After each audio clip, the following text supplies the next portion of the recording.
Bueno, comencemos. Buenas tardes, soy Manuel Cárdenas, trabajo para la empresa Canon, básicamente trabajo en la división de cine y televisión profesional. Tenemos dos grandes áreas en cine y televisión profesional, propiamente el área de cine, que la conocemos como Cinema EOS, donde fabricamos básicamente cámaras de cine digital y lentes de cine, y la división de BCTV o de Broadcast Television, donde fabricamos lentes, sobre todo lentes para televisión, desde integrados a nuestras cámaras hasta lentes para cámaras de 2/3 de pulgada con montura B4, desde NGs hasta cajas. Eso es básicamente lo que producimos. Y bueno, más bien todo el mundo nos conoce por nuestra larga trayectoria en el mercado de la fotografía. Empezamos por ahí de 1937 a hacer cámaras fotográficas y lentes, y al día de hoy, sumando lo que tenemos, por ejemplo, de lentes repartidos en el mundo de foto, cine y video, más o menos hay unos 110,000 lentes de nosotros en el mundo funcionando al día de hoy. Y bueno, es un poco chistosa la historia de cómo llegamos al cine digital. Todo comenzó con esta linda cámara de fotografía, la 5D Mark II, probablemente algunos la conozcan. La lanzamos en 2012 y por pedido de un periódico decidimos ponerle que pudiera grabar video, porque en el 2012 empezaba la cuestión de que los periódicos tenían portales de internet y estaban incursionando en nuevos medios, pero no tenían suficiente dinero para tener un camarógrafo y un fotógrafo. Entonces les pareció que podía ser una buena idea tener una cámara fotográfica que pudiera tirar video. Y se lo pusimos a la 5D Mark II.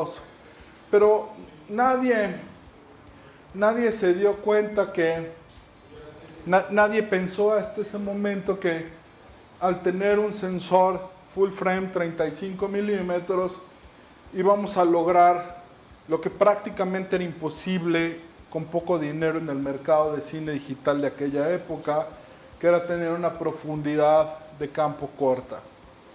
Eso marcó un hito. La única otra cámara de cine digital que tenía un sensor grande, bueno, más bien la única cámara de sensor digital que existía en aquel entonces era la Arri. Red estaba naciendo, pero todavía no tenían un modelo funcional. Y bueno, estamos hablando de que además eran cámaras del orden de arriba de los $50,000. Y bueno, trabajamos con un fotógrafo que hizo esto, un pequeño corto donde se explotan fuertemente las funcionalidades que te puede dar un sensor largo, ¿no? Básicamente todo el que quería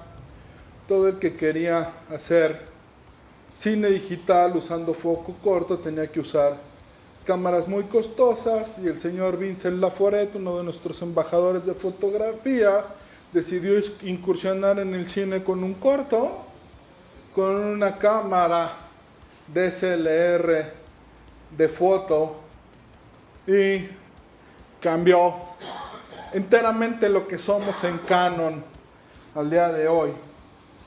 De ahí se desprendió nuestra línea de cámaras de cinema digital. Básicamente estoy poniendo ahorita los 5 modelos de nuestra línea de cinema digital más usados en la actualidad. Tenemos la XC10, que es una cámara de 1 pulgada, que ya se considera sensor grande. Tenemos la 1DC, la C100 Mark II, la C300 Mark II, y estoy poniendo nuestro nuevo juguete, que es la ME20. además de tener la C500, una nueva que es la ME200, es lo que compone nuestra línea de cámaras digitales de sensor grande. Y bueno, a partir de entonces cambiamos un poco la historia del cine digital en el mundo. Al día de hoy somos prácticamente desde esa fecha, al menos una de las películas nominadas al Oscar de Mejor Película utiliza alguna de nuestras cámaras. De entonces a la fecha, nuestra cámara C300 en sus dos generaciones, la C300 y la C300 Mark II, es al día de hoy la cámara de cine digital más vendida en el mundo. Nuestra cámara C300 Mark II es la cámara más rentada en Europa. Y nuestra cámara C100 y la C100 Mark II son las cámaras más usadas por documentalistas. Esa es un poco la panorámica donde estamos.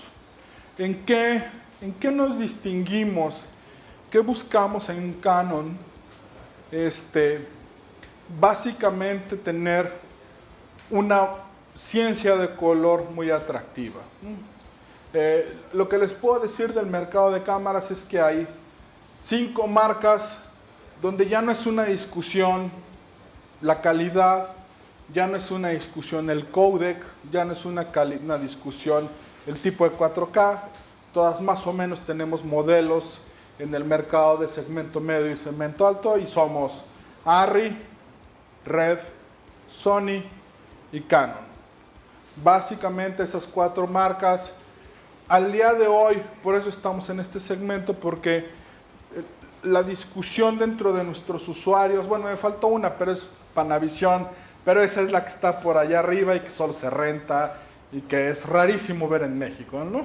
Que ahora tienen su juguete nuevo, ¿no? Con el sensor de red. Básicamente esas 5 marcas, normalmente la decisión entre los usuarios cuál de esas 5 usar ya no depende del codec, ya no depende de la calidad y si aguanta, no aguanta, es cara o es barata. Básicamente la decisión entre los usuarios por alguna de esas 5 cámaras depende netamente de la ciencia de color de la cámara. ¿Qué es la ciencia de color? ¿Cómo retrata los colores el sensor?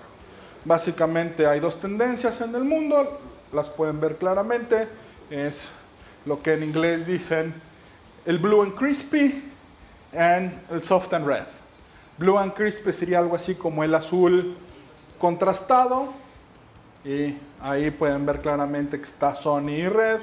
Y el Red en soft, que sería algo así como rojito y suave, donde estamos nosotros, donde está Panavision y donde está Arri.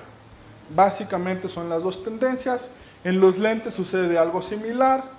Nosotros ahí sí estamos un poco más del otro lado. Nuestros lentes de cine digital, igual que los Zeiss, son considerados crispies, o sea, lentes contrastados, mientras que los Cooks, los Arri y los Schneider son considerados lentes más soft. Eso es básicamente, y es una característica importante, y es lo primero que le digo a todo el mundo que trabaja con una cámara. Fíjense qué colores genera la cámara. No se fijen tanto en los specs. Los specs pueden ser secundarios y ahorita vamos a ver para qué sí son los specs. Lo primero que uno debe fijarse en una cámara es cómo rinde los colores. Y hay uno que no depende de si es blue and crispy o red and soft. Es el tono de piel. Básicamente les puedo decir que ahí sí lo que dicen la mayoría de nuestros usuarios es los tonos de piel que más gustan son los que hacen las nuestras y las Arris. Un poquito menos las Reds y un poquito menos las Sonys, ¿no? en colorimetrías de piel. Pero vuelvo a insistir, es una cuestión de gusto. En términos de resoluciones, ahorita estamos conviviendo en 2 mundos. Bueno, no, realmente estamos conviviendo en 4, aunque todo el mundo nos quiere decir que solo estamos en 2.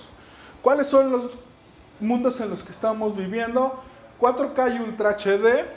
Básicamente 4K y Ultra HD. Mucha gente ahora lo ve como lo mismo, aunque son ligeramente distintos. Si ven en la imagen, 4K es ligeramente más ancho que Ultra HD, ¿no? Y es 4K es para cine, Ultra HD es para televisión. Tenemos 2K y Full HD. Como pueden ver, el 2K se nota un poco más, es ligeramente más ancho que el Full HD. Y luego tengo ahí el 720 que se le conoció como HD, el DVD y el VCD que son lo que se conoce como Standard Definition. Esos son como los 4 mundos en los que estamos ahora. Todo el mundo dice que ya nada más queda el Full HD y el 4K. No, realmente al día de hoy un 30% de la televisión en el mundo se sigue haciendo en Standard Definition y más del 70% del cine digital y de las series de televisión y del drama se siguen haciendo en Full HD o en 2K. 4K tiene ventajas, 4K se ve muy bonito, pero tiene algunas desventajas. La primera desventaja que tiene es la grabación. Necesitamos nuevos medios para poder grabar 4K. Básicamente estamos usando memorias de muy alta velocidad. La que estoy mostrando ahí es una CFast 2.0, que es la que usa nuestra cámara C300, que usa por ejemplo también la Sarris, y son memorias que son capaces de dar 450 megabits por segundo. Sony tiene una propietaria, pero las memorias que estamos acostumbrados a ver, la SD, la Compact Flash, al día de hoy no tienen un ancho de banda suficiente para mantener un video 4K. Y si ya nos ponemos exigentes y queremos grabar 4K que sean RAW, ya básicamente no hay memoria en el mercado que lo soporta. No hay disco que lo soporte, un buen RAW. Y entonces básicamente se están usando grabadores externos. ¿Cuáles son los más comunes? Esos 3 que pongo ahí. El Codex, el Odyssey 7Q Plus y el Atomos. Atomos tiene 2. Uno para 4K y otro para Full HD. Y Odyssey y Codex básicamente tienen uno que cubre toda la gama. ¿Por qué grabadores? Bueno, ahí les estoy poniendo una pequeña tabla de los anchos de banda y espacios de almacenamiento que se requieren para trabajar en 4K a 24 cuadros por segundo, ¿sí?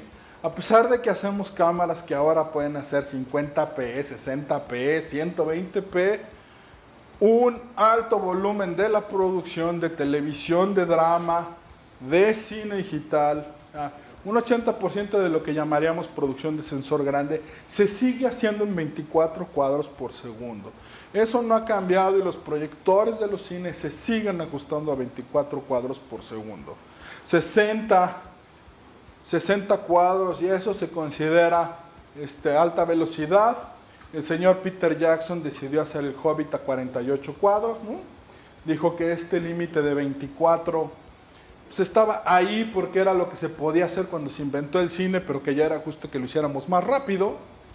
Y la realidad es que se complicó el volumen de datos a manejar, trabajando en 48, y ya en el momento de la exhibición, con el ojo no educado, la gente no notó diferencia. Entonces, al día de hoy, ya muy poca gente decide utilizar frame rates altos, porque en términos de lo que es el usuario final no se nota. Ahora, ¿qué pasa con las calidades de los videos? Donde está la flechita de arriba, están más o menos todos los códecs que son herederos del ABC, incluyendo el nuestro, y pueden ver que son alrededor de 400 megabits por segundo. Y para almacenar 1 hora de material necesitan 180 gigas. Para poder trabajar 400 megabits por segundo en una isla de edición donde al menos estoy corriendo 2 streams al mismo tiempo, ¿no? ¿Por qué 2 streams al mismo tiempo? Porque en algún momento voy a hacer una disolvencia, ¿no? Y entonces en el momento que estoy haciendo la disolvencia, estoy tocando los 2 clips al mismo tiempo, luego entonces el disco donde estén almacenados tiene que ser capaz de entregármelos a 30 cuadros por segundo o a 24. Y entonces, si son de 400, necesito un sistema que sea capaz de entregarme alrededor de 800 megabits por segundo. Al día de hoy, no existe ningún disco duro de computadora que sea capaz de entregar esa velocidad en un data rate sostenido. Entonces, Para trabajar en 4K, aún en los formatos más comprimidos, necesariamente debemos empezar a considerar utilizar RAID. Al menos 2 discos en RAID, USB 3 probablemente ya no alcance, y entonces estamos hablando de utilizar un Thunderbolt, un eSATA o un SATA, ¿no? Dependiendo en qué mundo estén, si en el de la ventanita o en los Think Different, ¿no? Si quieren trabajar con ROS, ese es otro mundo.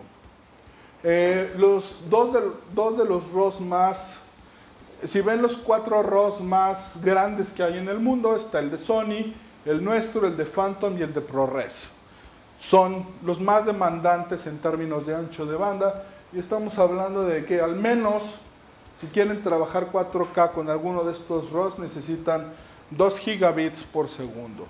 Para trabajar ROS 4K en una isla de edición, estamos hablando de tener RAIDs de discos de al menos 10 unidades en SANs, porque ya el Thunderbolt, el eSATA no alcanzan. Básicamente estos sistemas tienen SANs y se comunican con el procesador de la computadora que tiene el software, con el software de edición, básicamente a través de una comunicación de canal de fibra. Eso es un poco más o menos cómo nos estamos moviendo en el 4K. Si estamos en el mundo del 2K y del Full HD, es la cuarta parte. Luego entonces sigue siendo muy atractivo. Y la realidad es que para el usuario no es tan notorio el 4K. Realmente para ver en una pantalla la diferencia entre una Full HD y una 4K hay que estar alrededor de, ¿cuánto me decías, Armando? ¿30 centímetros? Sí. Y entonces nadie ve la televisión a 30 centímetros, ¿verdad? Entonces en nuestra casa es raro ver 4K. En el cine peor, porque los proyectores son muy costosos y los cambiaron hace poquito tiempo. Entonces básicamente ahorita los proyectores 4K que hay instalados en la industria del cine mundial es por una de 2 razones.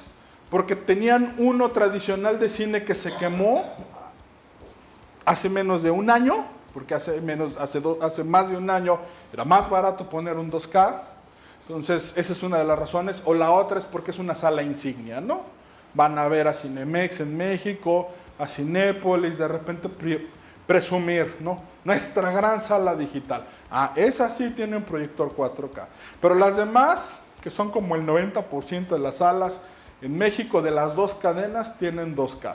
Y México no es diferente, y Estados Unidos, la primer potencia del mundo, no es diferente de México en eso. La mayoría de las salas de cine siguen estando en 2K. Comprimido. La parte interesante de la compresión es que ahora estamos usando códecs que son hijitos del H.264. El H.264 brincó a la fama entre los no usuarios de video y los no ingenieros gracias a los videos piratas, ¿no? Casi todo lo que hay de torrents, de piratería de video en el mundo está en H.264. Se volvió tan popular que al día de hoy casi todas las computadoras del mundo son capaces de tocar video H.264 sin ponerles nada más. Pero de ahí se derivó un estándar, se llama ABC. ¿Cuál es la diferencia del estándar ABC? Que nos permiten a los fabricantes modificar la manera como se comprime ese H.264. Así, si quieren aprenderse un término dominguero, nos permiten modificar la matriz de convolución para la transformada de Laplace con la que se hace la compresión. ¡Wow! Suena bien impresionante, ¿verdad? Es término ingenieril. La realidad es que simplemente el formato ABC nos permite a las marcas optimizar la compresión en función de cómo opera nuestro sensor y nuestro procesador. Eso es lo que realmente hay que aprender. Por eso usamos ABC. ABC tiene las ventajas sobre el H.264 tradicional de que podemos generar mejor calidad con él porque lo modificamos como lo necesitamos cada marca. ¿Cuál es la desventaja? Que no es estándar. Si ustedes quieren tocar el Canon que se llama XF ABC en una computadora PC o en una Mac, sin descargar el codec o sin tener un Premiere o un Final 10, 7 no, olvídense de Final 7. ¿Quién es aquí todavía Final 7? Nadie, qué bueno, ya hay que dejarlo morir en paz. Final 7 no tiene la estructura de poder soportar codecs ABC.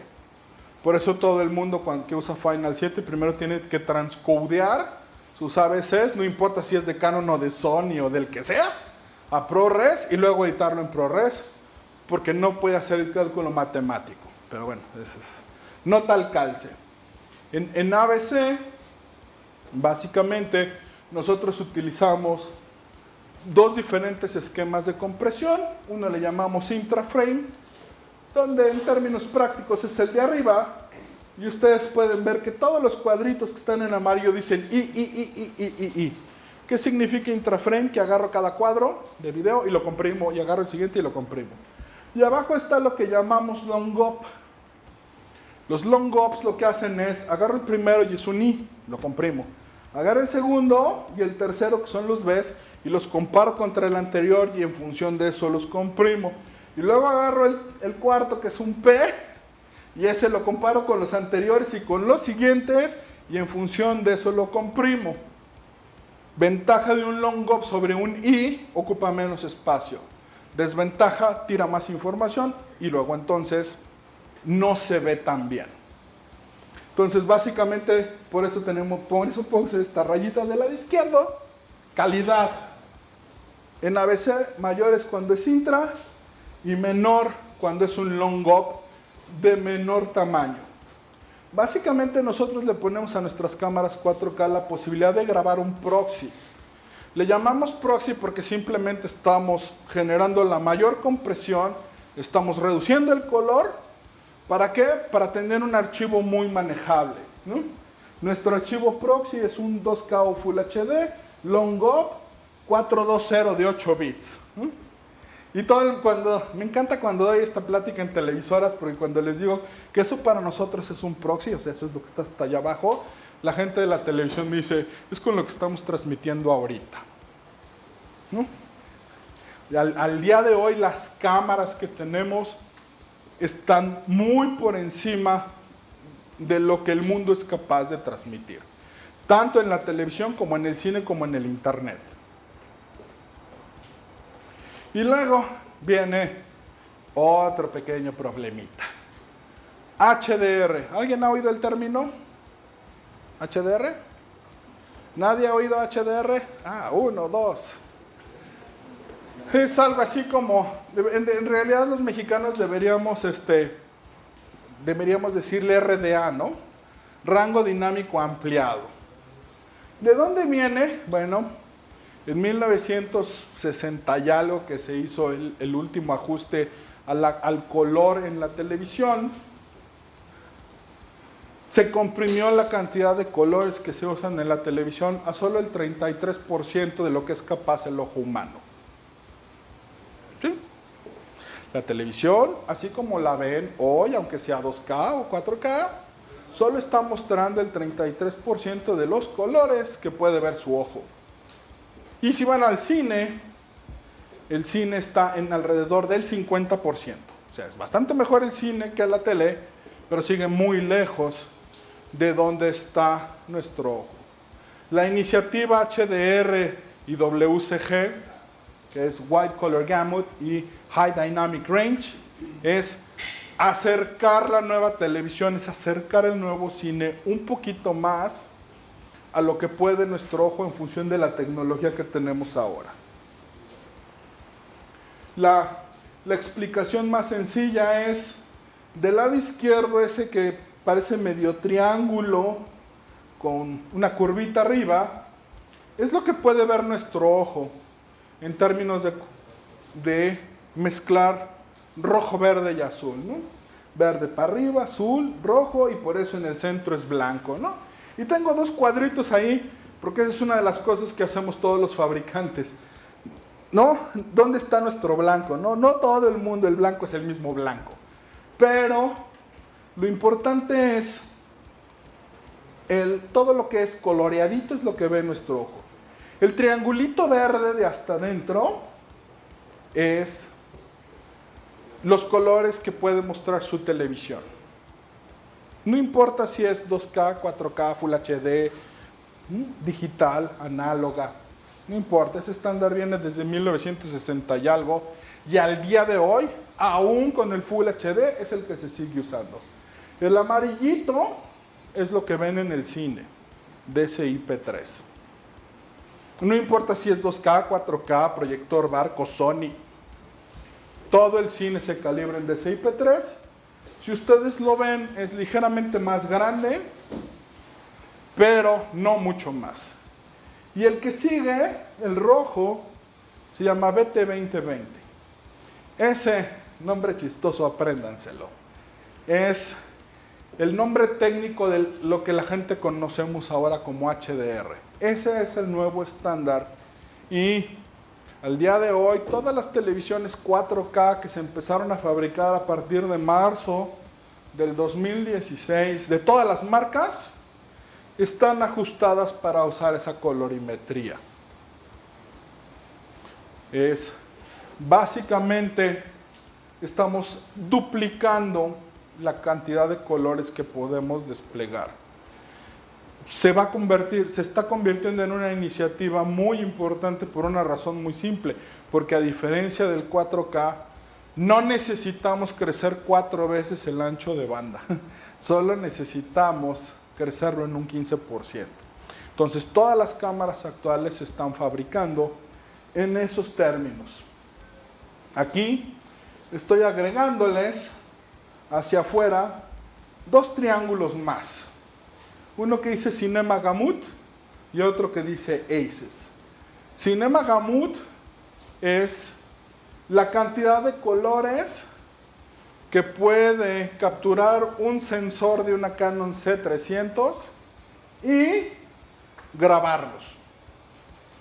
Como ustedes pueden ver, estamos inclusive al día de hoy arriba de lo que va a ser el estándar del futuro, ¿no?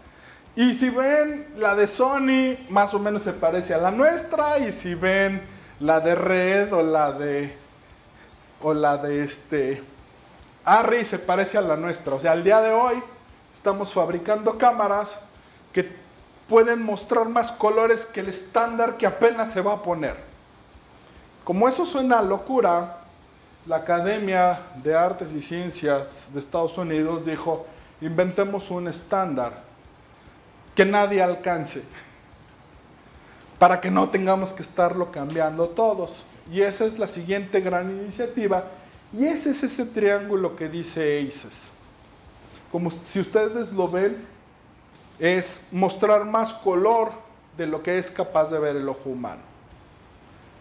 Y al día de hoy, en donde estamos, es generando ecuaciones matemáticas que nos permiten traducir el nuestro en el de Aces, sin modificar nuestro video, para no alterar el estándar que ya está, pero pensando que a futuro podamos usarlo.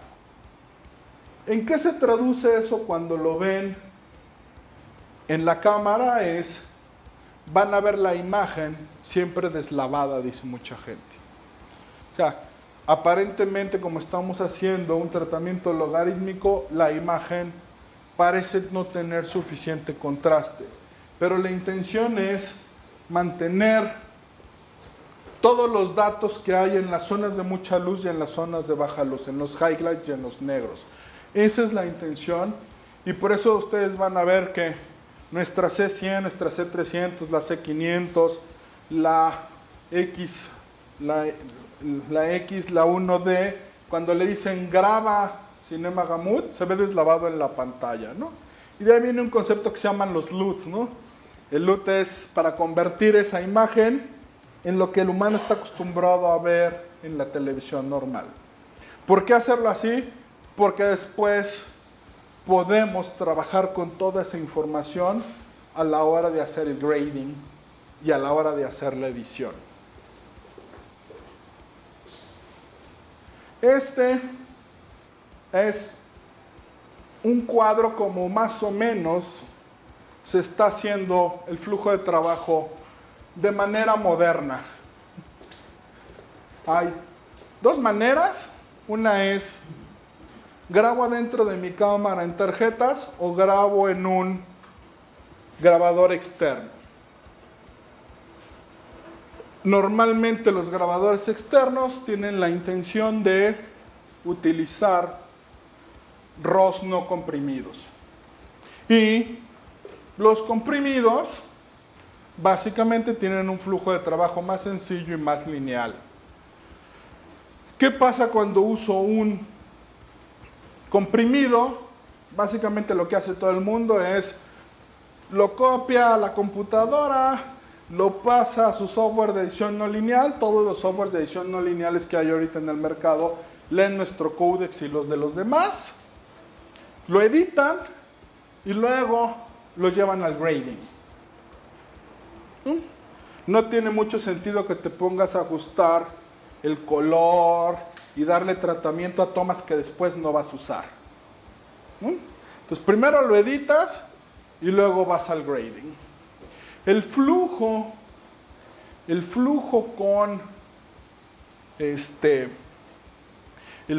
con grabadores externos es un poco distinto. Primero necesitas revelar la señal RAW. La señal RAW no es una señal RGB. La señal RAW es una señal que llamamos que tiene patrón Bayern. En vez de ser rojo, verde y azul, combinados para formar un píxel, tienes 4 píxeles en la imagen. Un rojo, un azul y 2 verdes. Entonces, si tú ves una imagen RAW de una cámara igual de foto que de video, a tu ojo es imposible verla. ¿Por qué? Porque no estás viendo los píxeles que se generaron, estás viendo lo que capturaron los fotocitos de rojo, de verde y el de rojo, el de azul y los 2 de verde. ¿Por qué? Porque después utilizamos el rojo, los 2 de verde para generar la luminancia de la señal y resampleamos nosotros otra vez el RGB para generar la colorimetría. De ahí viene el 420, el 422, es cuánto del color que capturaste utilizas. Eso es básicamente. Entonces siempre van a ver en un flujo de trabajo con RAWs que se requiere revelarlos. En realidad el término técnico correcto es hacer el debugger, quitarle el verde extra. Pero sobre todo que la gente de fotografía lo entienda, porque también pasa lo mismo en las cámaras de foto, se empezó a usar el término de revelado y ya. A veces este cuadrito no está, ¿por qué? Porque, por ejemplo, el Final Cut 10, el Premiere, ya tienen el revelador incluido. Entonces no lo tienen que pasar por mi aplicación para revelarlo y luego cargarlo en el software para editarlo o para colorearlo, porque DaVinci, el Idius, el Premiere, el Composer, Final Cut, no sé si alguien aquí haya oído hablar del Mystica o el Baselight, que son la competencia del Resolve.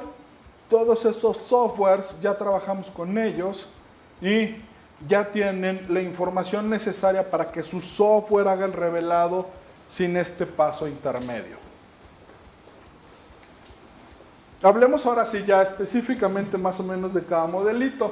Aquí les puse muy rápido las especificaciones que tiene esa cámara.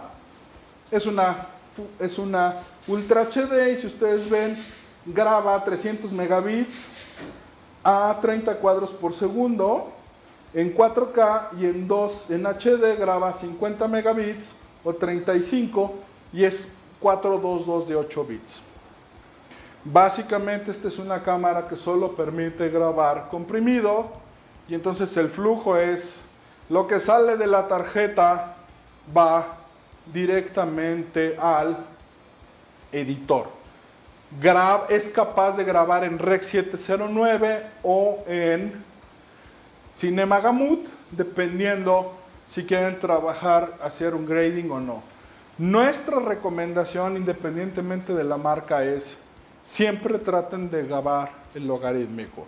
El escenario, el único escenario donde no recomendamos grabar en logarítmico es cuando estás prácticamente subiendo de tu cámara al medio, ¿no? El que está grabando ahorita y está enganchando la cámara a un stream para mandarlo a internet o a la televisora, ¿no? O trae la microonda o el satelital y necesita que se vea ya como es la tele. Si estás grabando en un medio donde después vas a editar, nuestra recomendación es grábalo en logarítmico si tu cámara lo permite. ¿Por qué? Porque mantienes todo el rango dinámico del sensor. Y si no tienes tiempo de ponerte en el DaVinci o no sabes cómo trabajar con el croma, con la luminancia, siempre puedes decir cargar el LUT 709 y ¡pum! Se lo pegas y ya, ¡voilá! Ya se ve aplastado a 709. Bueno, perdón, pero en el logaritmo de cada cámara, ¿verdad? O sea, Sí, cada cámara. De cámara, ¿no? Ah, bueno, sí, porque tú no puedes grabar en el logarítmico de Canon en una Sony, ¿no? Ni viceversa.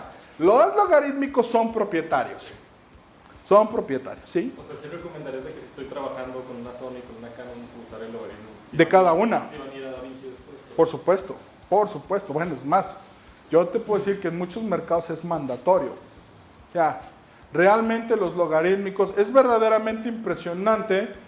Desgraciadamente no pudimos traer un monitor HDR porque el que tenemos está en México y la aerolínea ya ven que son medio complicados, pero sí lo notas, o sea, espero que en la próxima demostración que hagamos aquí con el buen Luis lo podamos traer. Cuando tú ves el HDR, donde, por ejemplo, donde se nota mucho es en un brillo, ¿no? En un brillo de metal. En 709 esto se ve blanco y en HDR ves todos los tonos de grises que tiene el metal en el reflejo. De todas maneras, si al final vas a aplastar a 709, mucha gente me dice, pero ¿qué sentido tiene? ¿Qué sentido tiene mantener toda la colorimetría de este brillo si lo voy a aplastar? La ventaja que tienes es que ahora en un DaVinci le puedes decir, este cachito de la imagen no lo, o sea, baja todo el contraste, sube el contraste de todo lo demás y no de aquí. Y entonces, aunque después lo aplastes, sí logras mantener esos tonos si te interesan. Eso es muy importante. También ahora, mucha de la producción moderna, ese mundo ya cambió el de yo soy de cine, yo soy de tele. Ya no hay. Ahora todo el mundo es sensor chico, sensor grande. Vas a hacer reality, vas a hacer noticias, vas a hacer deportes. No importa si eres de cine, televisión, Juan Camaney, el que seas, es una de las técnicas. Y la otra, igual se usa en el cine, la televisión y todo, sensor grande. Básicamente todo esto se aplica a las dos, pero ahorita es mucho más notorio en sensor grande, se está usando mucho más. Entonces ya no existen esos dos mundos, la gente trabaja en las dos técnicas y todo. Ya estamos viendo gente, por eso mencionaba Baselight. Baselight, aparte de tener un software de corrección de color, para que cuando haces drama, después en la edición, corrijas el color de la toma, Baselight tiene un corrector de color logarítmico en tiempo real. Para que puedas tener una de estas cámaras, sacando un RAW, llevándola al camión de las noticias o al camión de los deportes y en tiempo real, con perillitas ingenieriles, ¿no? Con softwarecito y bolitas, corrigiendo el color. Ya es una realidad en los dos mundos. Ahora, hablando un poco de nuestra C100 Mark II. Esto es un poco el flujo que puedes tener con la C100 Mark II. Nuestra C100 Mark II es una cámara híbrida. El sensor es 4K, el procesador es 4K y el grabador es Full HD. En términos generales diríamos que es una cámara HD, pero todo el procesamiento lo hacemos en 4K. Y hay dos caminos. El interno puede grabar en un ABC o en un MP4. Y todo el mundo me pregunta, ¿por qué a esta cámara le pusieron dos? Porque puede grabar los dos al mismo tiempo. Y entonces puedes, con la EOS C100, estar guardando un ABC logarítmico para editarlo después, pero puedes decirle que en la otra tarjeta esté grabando un MP4 porque a través del Wi-Fi y de nuestra aplicación en el teléfono le vas a estar subiendo a un espacio en YouTube tus tomas al que te las tiene que aprobar. Y claro, si las subes en ABC, él no va a poderlas ver en su computadora, en YouTube, ¿no? Pero si las subes en MP4, sí. Ese es el mercado para el que tenemos diseñada esta cámara y por eso su flujo es así. La idea de esta cámara es el documentalista, el que hace cierto tipo de noticias, el que hace video corporativo, el que hace cine independiente bajo nivel, puede necesitar los dos formatos al mismo tiempo. Y la otra es que uses un grabador externo. De hecho, la vendemos en paquete con el Ninja de Atomos. ¿Por qué? Porque el Ninja de Atomos graba ProRes y mucha gente está acostumbrada a trabajar ProRes, ¿no? Esa es la diferencia. Esos son los dos modelos y básicamente lo vas a editar. Lo padre de trabajar con Full HD es que puedes usar tu linda Macintosh PowerBook de 13 pulgadas o tu Alienware. No necesitas monstruos, no necesitas discos externos y puedes trabajar. Por ejemplo, el otro día platicaba con un cuate en Estados Unidos. Una vez al año nos hacemos reuniones en diferentes países de, ¿no? Citamos gente que usa nuestras cámaras y les decimos, ¿para qué la usas? ¿Y a qué te dedicas? ¿Y qué te gusta? ¿Y qué no te gusta? Y me llamó mucho la atención que me dijo, yo hago noticias. Con una C100, sí, yo hago noticias. ¿Qué noticias haces? Alfombras rojas. Y dije, ¿cómo que alfombras rojas? Sí, mi trabajo es, voy a todas las alfombras rojas del área de Los Ángeles. Si hay un desfile de gala de modas, yo voy con mi cámara, hago tomas y las vendo. Si hay una premiere de una película y va a llegar Brad Pitt o cualquiera de ellos, yo lo filmo en la alfombra roja y vendo mis tomas. Y le digo, pero normalmente la gente de noticias usa sensor pequeño. ¿Por qué usas tú una cámara de sensor grande? Muy sencillo. Porque todas las cámaras de sensor pequeño, el foco es largo y entonces todas las tomas de todos los demás medios que estamos ahí abarrotando la alfombra roja se ven iguales. Y la mía se ve diferente por el foco corto. Y entonces mis clientes son Vogue, Hola, todas esas revistotas de glamour que quieren verse distinto. Entonces, hasta en un mundo donde nosotros pensábamos que no caben los sensores grandes, se usan. Y básicamente además su flujo es ese. Él termina la alfombra roja, conecta la cámara a través del Wi-Fi de su teléfono y le sube a sus clientes previos en MP4. Y si les dicen los clientes que con eso es suficiente, ya. Y si le dicen, no, ¿sabes qué? Oye, tal toma me gustó, pero... si le dicen que hay un pero, mete la tarjeta SD de la cámara a su Mac y boom, se mete al DaVinci, lo corrige, ahí sí ya hace un transcode de regreso a MP4 y va de regreso. Ese es el flujo que se puede hacer con esta cámara. Aquí están un poco los bitrates que usa, cuánto cabe en una tarjeta.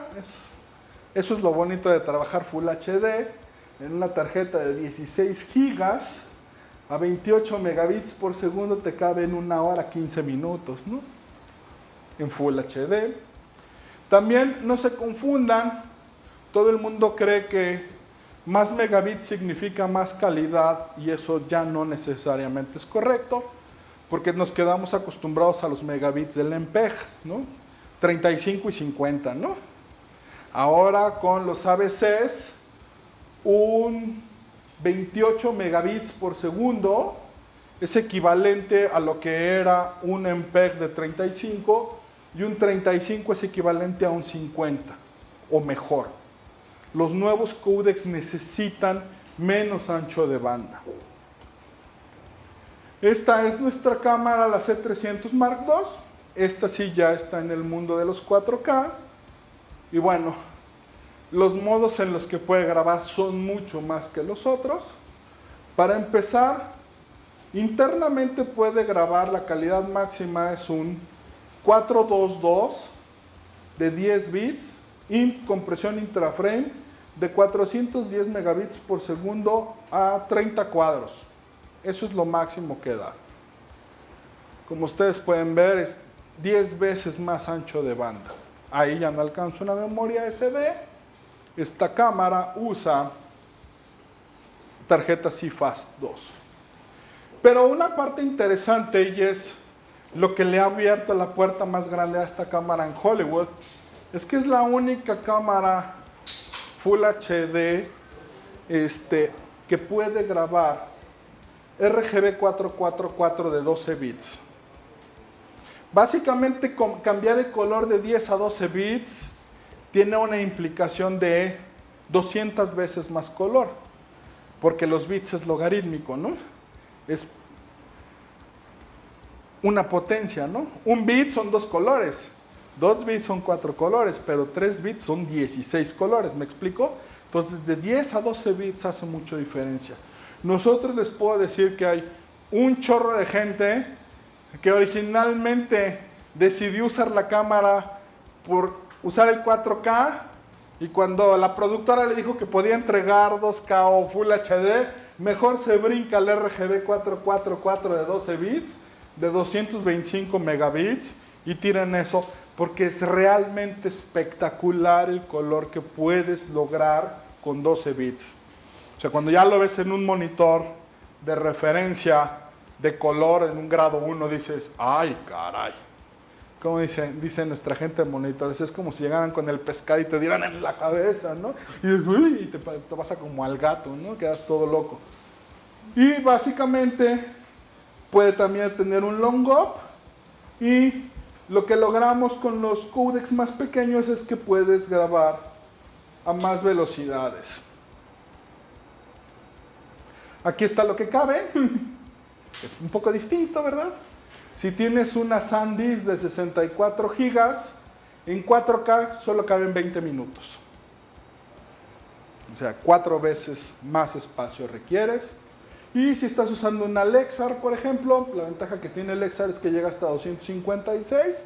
Bueno, ya te cabe una hora en 256 gigas. Esa es como una de las grandes diferencias en el ancho de banda entre 2K y 4K. Este es un nuevo juguete. Esta es la M20. Perdóname, la confiabilidad de la media, o sea, si es una media, la CFast es una media que no se pierde la información como en una SD, por ejemplo. Mira, yo te puedo decir que aun las SDs al día de hoy, todas son muy confiables. El problema, y te lo digo como usuario porque a mí me ha llegado a pasar, y he hecho lo mismo que hacen todos los usuarios. Hacerme tonto y decir, no, pues estaba bien.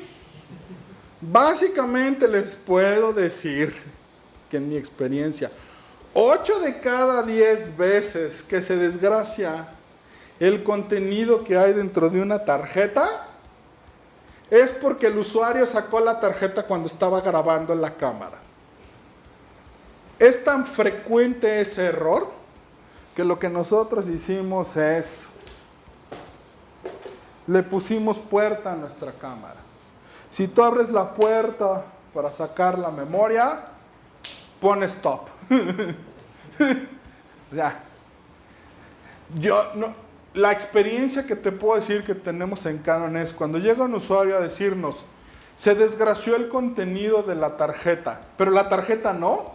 O sea, ¿qué quiere decir? Que agarras esa tarjeta que ya no tiene nada, que dice error, y la metes en una computadora y la formateas y vuelve a funcionar. 9 de cada 10 veces fue porque la sacó de la cámara sin ponerle stop. ¿Las tarjetas pueden fallar? Pues la respuesta es sí, como también fallaban los cassettes, como también fallan los discos duros.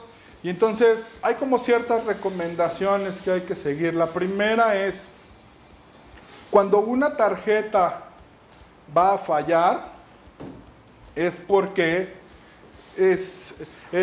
la media en general, el mejor momento donde te puedes dar cuenta que ya empieza a tener problemas de estabilidad es cuando las formateas. Eso grábenselo siempre en la cabeza. Voy a empezar a grabar, formateo mi tarjeta. Y si hace panchos, por mínimo que sea el pancho durante el formateo, no la usen. De hecho, pasa mucho con las computadoras viejas. ¿Nunca les ha pasado? Que tienen su computadora y está funcionando bien, perfecto. Y de repente deciden formatearla porque les cayó un virus o lo que sea. Y cuando la formatean, madres, el disco duro se lo lleva el demonio.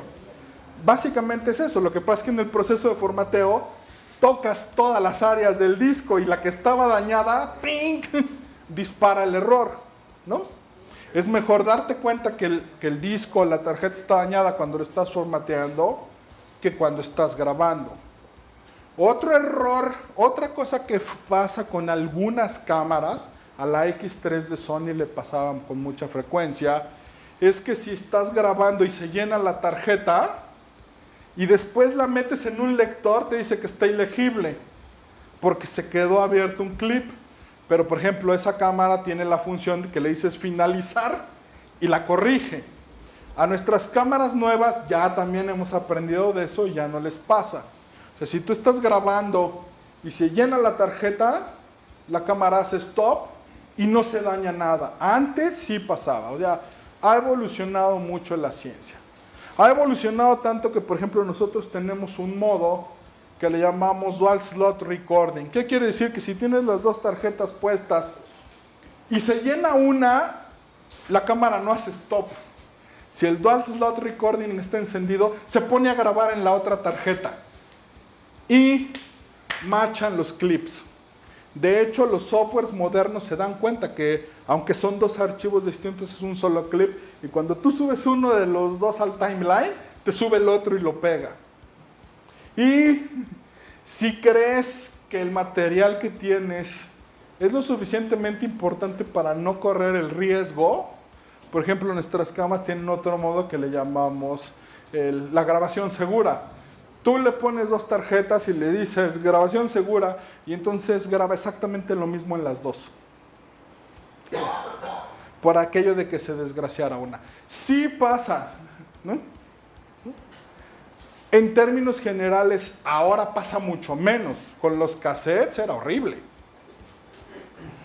O sea, las cintas digitales de 1 pulgada de todo, lo grababas y cuando le ponías play para revisar el material, ¡chin!, ya tenía spots, ¿no? O sea, sí puede llegar a pasar. Al día de hoy no pasa mucho con la media. Y la otra es que la gente escatima, ¿no? En CFast tienes una ventaja, hay muy poquitas donde escoger al día de hoy. Todas son caras y todas son buenas. El problema que pasa con las SDs es que hay muchos niveles de calidad en SD en la actualidad. Y hay muchas velocidades, ¿no? Y siempre calidad más velocidad igual a precio, ¿no? Y entonces todo el mundo dice, ¿por qué me voy a comprar una tarjeta SD de 64 gigas de 500 pesos cuando hay una de 200? Sí, porque probablemente es una Ultra DMA 7 contra 5, ¿no? Implica que es 2 generaciones posterior y es un 50% más rápida, ¿no? Básicamente, por eso nosotros decimos en la C100, al menos debe ser generación 7 tu SD, ¿no? Y no son caras, ¿no? Esa es una de las cosas que hemos pensado con esta cámara, ¿no?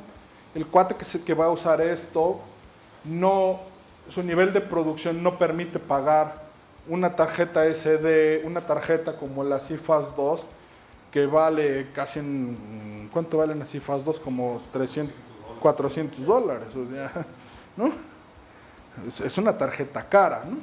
Ahora, ¿por qué nosotros siempre hemos decidido utilizar memorias comunes? Porque eventualmente van a bajar de precio, ¿no? Nunca hemos decidido utilizar memorias propietarias porque la repercusión sería, no se venden suficientes y nunca bajan de precio, ¿no?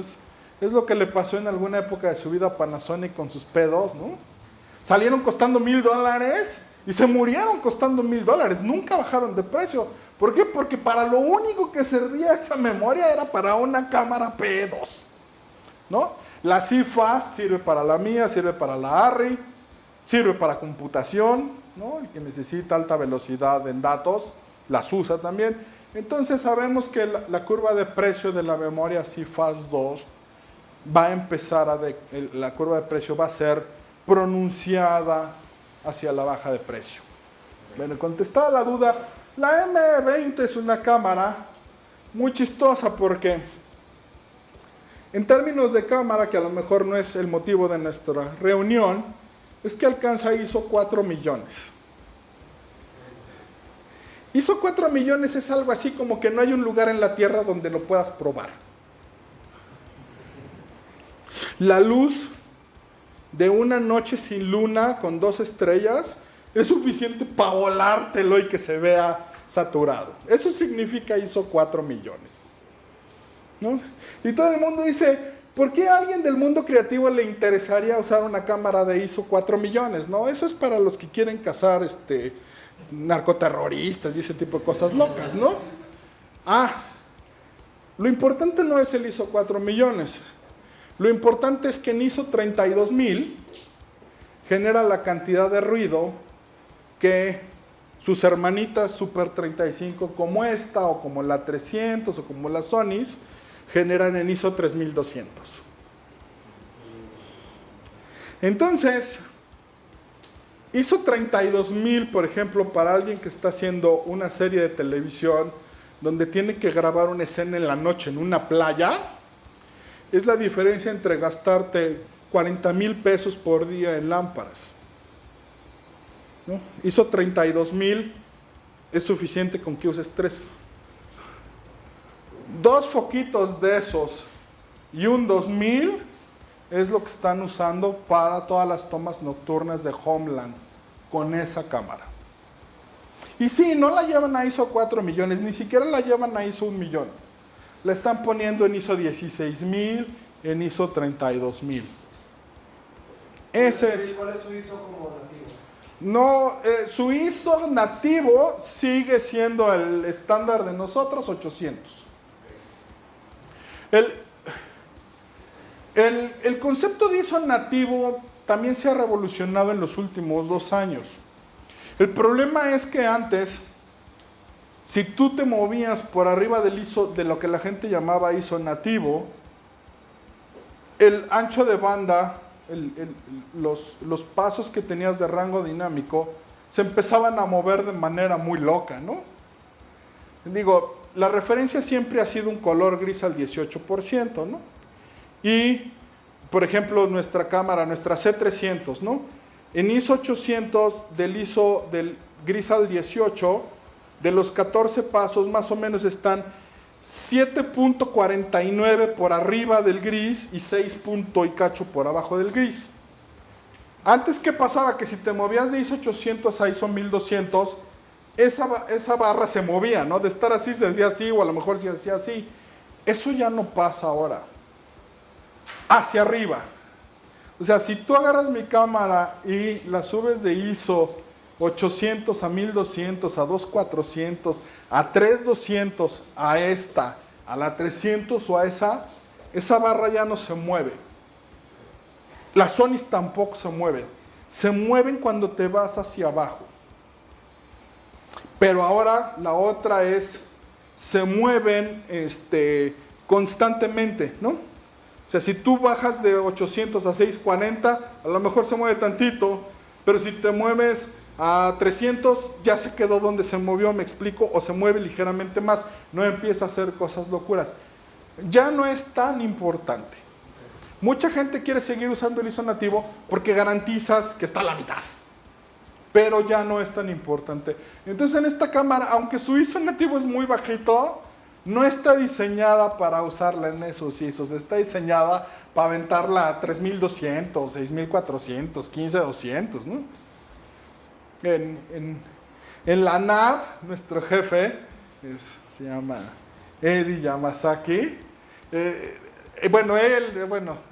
Él porque no está, puedo hacer el chiste con él, pero la verdad es que estaba él, Liliana y yo.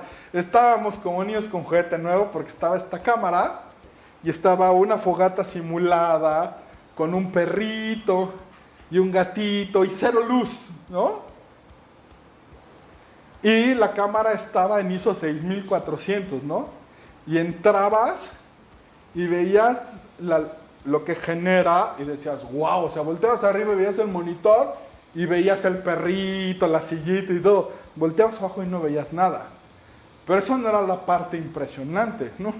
La parte impresionante es que agarrabas el celular y hacías así y le apuntabas con este foco y haz de cuenta que habías metido un 10.000.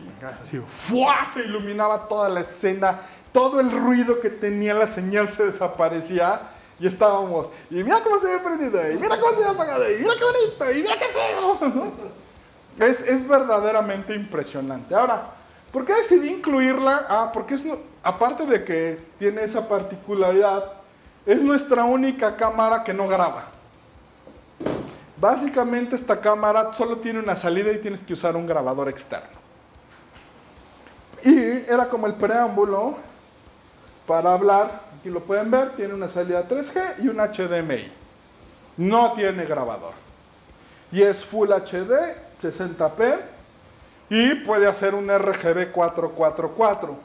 La ventaja que tengas un RGB 444 es que si tu serie está en 4K, como es Homeland o como es The Last Ship, ¿no? Cuando te dicen, es que este es 2K y la vamos a tener que escalar a 4K, sí, no te preocupes, tienes tanta información que casi no se ve el escalado. Y bueno, eso nos lleva a los grabadores externos, porque de una u otra manera es lo que puedes usar. Y les puse aquí los más comunes que se usan con nuestras cámaras, que son los de la marca Atomos, el Ninja, que mucha gente la usa combinado con nuestra C100, de hecho los vendemos juntos en muchos casos, y la ventaja que tiene es que automáticamente te hace un transcode a Apple ProRes o a AvidDN. Entonces, para mucha gente eso es muy útil, porque no necesita codec ni nada, sacas el disco de esta cosa y como tal lo editas con la misma base que trae, conectada por USB 3, puedes ponerte a editar en tu laptop en la misma locación y demás. Otra gran virtud que tiene, por lo que mucha gente le gusta tenerlo aparte con la cámara, es que es un monitor extra, ¿no? Siempre se necesitan dos monitores. Siempre hay alguien más que tiene que estar viendo lo que estás haciendo, ¿no? Entonces, si puedes tener un grabador monitor por casi el mismo precio que un grabador, que un monitor, pues no es una mala idea, ¿no? Su hermanito mayor es el Shogun. El Shogun puede grabar 2K y 4K, también en ProRes, pero agrega la función de RAW CDNG. O sea, básicamente lo que hace el Shogun es toma nuestro RAW de la salida 4K de la C300 y lo convierte en un CDNG 4K, que es un formato de cine, DCI, o sea, es sin compresión, sin nada. Entonces, básicamente, por ejemplo, este es como que el grabador entry level para alguien que quiere usar nuestra C300 y quiere grabar en RAW. No va a tener nuestro RAW propietario grabado, pero en términos de imagen, aunque ya viene revelado, en todo lo demás es igual. Y luego está el Odyssey de Convergent Designs. El Odyssey de Convergent Designs, tal cual graba el RAW de nosotros, o el de Sony, o el de Arri, tal cual lo generó la cámara. ¿Cuáles son las implicaciones? Este cuesta casi lo doble que los otros dos, que el anterior, que el otro cuesta lo doble del anterior, ¿no? O sea, la implicación de usar este monstruito es que cuesta lo doble que el Atomos, y el almacenamiento también cuesta lo doble porque usa los 3 gigabits por segundo que necesita mi RAW. Esto es lo que sigue, y bueno, después ya no lo puso, pero el que sigue es el de Codex, que básicamente hace lo mismo que este, pero el de Codex, por una razón que ahí sí no sé, cuesta lo doble que este, ¿no? Ahí sí ya, aquí, cuando alguien me pregunta entre el Ninja y el Odyssey, sí te puedo decir dónde se nota la diferencia en el precio. Si alguien me pregunta entre este y el Convergent, entre el Codex, probablemente te diría que es por la marca, ¿no? Que es como el grabador más conocido, ¿no? La otra gran ventaja que tienen tanto los Odyssey como los nuevos Atomos es que ya traen un monitor HDR.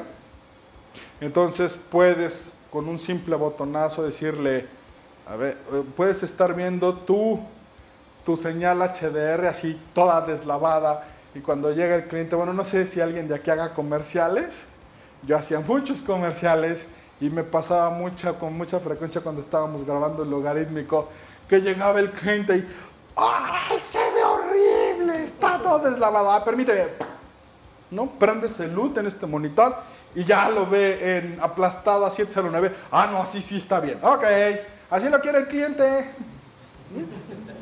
En realidad lo estábamos grabando deslavado, porque también no íbamos a perder el tiempo de decirle, a ver, señor cliente, mire, lo que estás viendo todavía hay que meterlo al grading, y mira, aquí en este cuadrito me interesa porque mire, esta lucecita es la lámpara que tú vendes, ¿no?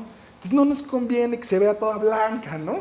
No te vas a poner a hacer esa explicación cuando te está costando 40, 50 mil pesos el día, ¿no? Y a las 10 horas tienes que cortar, o tienes que pagar el 10% extra a todos los que están contigo, ¿no? Entonces, básicamente, esa es una de las grandes ventajas que tienen tanto el Ninja como el 7Q Plus, que puedes tener LUTs. Otra característica interesante que también van a ver mucho, que en México se usaba poco, pero ya estamos cambiando, es en México casi no usamos el color para generar ambiente. O sea, tú ves nuestra televisión y básicamente es como ver una ventana, ¿no? Se ve como está todo allá afuera, ¿no? Le cambias el canal y te pones a ver una serie americana y ves una idea tan loca como que en CSI, ¿no? En el laboratorio están buscando la bala perdida, y en vez de tener todas las luces apagadas, todas las luces encendidas, tienen todas las luces apagadas y el protagonista está con una lámpara, ¿no? Seamos honestos. Si tú vas a un laboratorio de CSI, no van a estar con todas las luces apagadas, ¿no? Estarían con todas las luces prendidas, todo muy iluminado. Estás buscando la bala perdida, pero no tiene el dramatismo. No te genera esa sensación de miedo, que está oscuro y no ves, ya hay reflejos azules. Eso se está volviendo muy importante en la televisión, por ejemplo. Antes no era importante en la tele, solo era importante en el cine. Ahora es importante de los dos lados. Entonces, cuando estás en una sesión de grading, vas a ver al cinefotógrafo y a su jefe, el director. ¿Sí saben cómo se dice cinefotógrafo en inglés? DP, que significa, oficialmente significa Director of Photography, ¿no? En la vida real es Director's Pal, ¿no? El amiguito del director, ¿no? O sea, vas a ver al cinefotógrafo y al director como colorista diciéndote, a ver, no. Más amarillo, por favor. No, no, un poquito más rojo. Le está dando el beso, se tiene que sentir cálido, emoción. No, no, no, azul, está el zombie. ¿Qué no lo ves? O sea, básicamente, una de las razones de aumentar el rango dinámico y poder ver todo eso es eso. Hemos aprendido que el humano reacciona a los colores. Y contrario a lo que en alguna época se llegó a pensar con las cámaras que deberían convertirse en una ventana al mundo, ahora la tendencia actual, y a lo mejor no dura muchos años, yo no lo sé, pero la tendencia actual es que son la ventana pero a otro universo, ¿no? No está ya de moda que lo que grabes se vea real. Ni siquiera en los de boda, ¿no? La quinceañera tiene que verse radiante. La novia debe verse radiante, aunque no esté radiante. Eso es muy importante en la actualidad. Jugar con los colores y ahora estamos teniendo las herramientas que nos lo permiten. Básicamente, ya así como reflexión final, yo les diría que eso es, por ejemplo, un punto importante que a nosotros nos gusta empezar a diferenciar con nuestras mismas DSLRs con las que empecé. Básicamente, el futuro del video como nosotros lo vemos en las DSLRs es que sea ventana siempre, ¿no? El que lleva su DSLR, en el 90% de los casos, sí, sabemos que hay momentos en los que la única cámara que te cabe es una muy chiquita, y ahí seguirás usando tu DSLR, pero no va a ser nunca tu cámara A. Lo que nosotros estamos pensando es y estamos reaccionando en ese sentido, estamos reaccionando en el sentido de que ya casi cuesta lo mismo utilizar esta cámara, que ya es una cámara que hace uso de todo el rango dinámico, que ya es una cámara que tiene todas esas atribuciones, y al día de hoy esta cámara ya no cuesta mucho más dinero que una DSLR equiparable en especificaciones.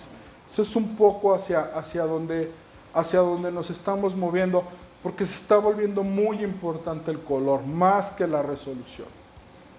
Al día de hoy, color, color, color. Y la otra, me equivoqué y dije no va a ser la última reflexión. Esta sí es la última reflexión. Prueben. Una cosa que yo he visto del mercado mexicano y que me espanta es que como usuarios tenemos miedo de ir con el distribuidor, el fabricante o el rentador y decirle, déjame probarla. Pónmela aquí en un tripié, traje mi botellita de Coca-Cola, ¿por qué una botellita? Porque tiene muchos speculars y es azulosa y una lata. Con una botella de Coca-Cola, una lata de Coca-Cola, una botella de agua y un humano, puedes ver mucho de la ciencia de color de una cámara. Digo, si además puedes tener una carta de colores o una carta de pieles, mucho mejor. Pero con eso te puedes dar cuenta. La reflexión es, pruébalas. Como dicen, no compres por specs, dicen en Estados Unidos. En specs, ya casi cualquiera que agarras y dice, de 60, este es de 30. Realmente esa no es tanta la diferencia, ¿no? Mucha gente dice, ¿por qué si la diferencia en los specs nada más es 30 cuadros contra 60 cuadros? ¿Por qué en el precio son miles de dólares? Porque probablemente la ciencia de color es muy diferente. Prueben todo. Hagan también, otra cosa del flujo de trabajo es, nadie se toma la molestia de llevar una memoria a las pruebas de cámara, ¿no? Y llevársela a su isla de edición y ver que sí pudo. Y oigo muchas llamadas de nuestros clientes, sobre todo las rentadoras, porque ahora hay un nuevo fenómeno que antes no sucedía. Antes tú llegabas a grabar y era responsabilidad del fotógrafo llevar sus cintas, ¿no? Y llegaba el operador de cámara asignado por la rentadora, si no era tu cámara, y te decía, sí, señor, sí, ¿cómo no? Y al final del día, te llegaba con 10 cintas a las que ya le había puesto el segurito de grabar, ya les había escrito en la etiquetita, rollo 1, rollo 2, ¿no? Señor, su material. Y tú te ibas, ¿no?, a tu isla de edición muy contentito. Ahora llega el final del día y te dice, ¿dónde pongo lo que está aquí en la memorita, no? Y sacas tu disco USB 2 y el operador de cámara dice, va a hacer que me quede aquí 3 horas, porque es muy lento, ¿no? Pero vamos a suponer que no tienes ese problema. Logras transferirlo rápido y llegas con tu disco a tu computadora solo para darte cuenta que lo que tienes que entregar mañana en la mañana editado, no tienes el codec, ¿no? O algo así. Eso, créanme, lo veo con más frecuencia de lo que yo quisiera. Y recibo muchas llamadas. Oye, es que no pueden. Y hicieron esto, sí. Y hicieron esto, sí. ¿Cuál están usando? Final Cut 7. Ah, no van a poder. Ok. Créanme, esa es una parte muy importante de nuestro negocio que va en la preproducción y que hemos olvidado mucho en México. Prueben las cosas. A ver, tírame aquí, tírale a la pared, mueve así la cámara tantito para que se vea movimiento, pónmelo en esta memorita. A ver, a mi isla de edición, ¿puedo trabajar con él? Sí. Voy a hacer grading. Mi grading, ¿puedo trabajar con él? Sí. Ok. Settings de cámara como estaban ese día. Por ejemplo, una de las cosas que nos diferencia a nosotros de todos los demás, bueno, no, Arri también lo tiene, a nosotros ya Arri, es que tú en nuestras cámaras grandes, en la 300 y en la 500, después de que las seteas, como se dice en el medio, ¿no?, ya escogiste qué codec vas a usar, qué gamut, ¿no?, qué velocidad, todo, ya que pusiste todos los settings como tú quieres, puedes meter una memoria SD y decirle a la cámara, grábame mis settings. ¿Por qué? Porque a la mañana siguiente, que ya es la locación, que ya tienes la presión, metes tu memoria, cárgame mis settings y estás seguro que la cámara, aunque no sea la que usaste ayer en pruebas, va a quedar como tú estás seguro que vas a poder terminar tu flujo de trabajo. Eso es bien, bien importante. Si no quieren que las nuevas tecnologías les saquen canas verdes, ya que ven así con la barba como yo, no es de edad, es de no probar. Básicamente esa es la otra cosa muy importante del flujo de trabajo. Prueben todo. Y la última. Siempre se me ocurre una última. Respalden. Respaldo en computación, ya no es un término de video, sino de computación. Respaldo significa tener el mismo material en 2 medios distintos al mismo tiempo. No, es que ya lo pasé, ya respaldé, ya lo pasé de la memoria a mi disco. No.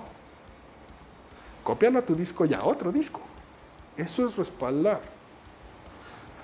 Me sé historias de horror, no de que la media falle, sino de que salieron de la locación y les robaron el vehículo. ¿No? Por ejemplo, en las televisoras es muy común, ¿no? Una de la media se va en el camión y otra se la lleva el productor. También se puede voltear el camión. Bueno, incendiar, no, ya estoy muy fatalista. Muchas gracias. ¿Alguna pregunta? ¿Ninguna duda? Bueno, pues muchas gracias por venir. Antes, mi aviso parroquial. Básicamente, un poco la intención en la que estamos trabajando fuertemente con Viewhouse es a futuro poder estar repitiendo sesiones como esta de diferentes temas y también hacer unas que sean más prácticas. Entonces espero poderlos ver en el futuro y a lo mejor un día de estos, con un poco más de tiempo, hacer un tallercito, unas 4 o 5 horas, donde sí podamos traer un monitor grado 1 y ver todas esas particulares ya en vivo y bueno, muchos otros temas que quedan por explorar. Gracias por venir.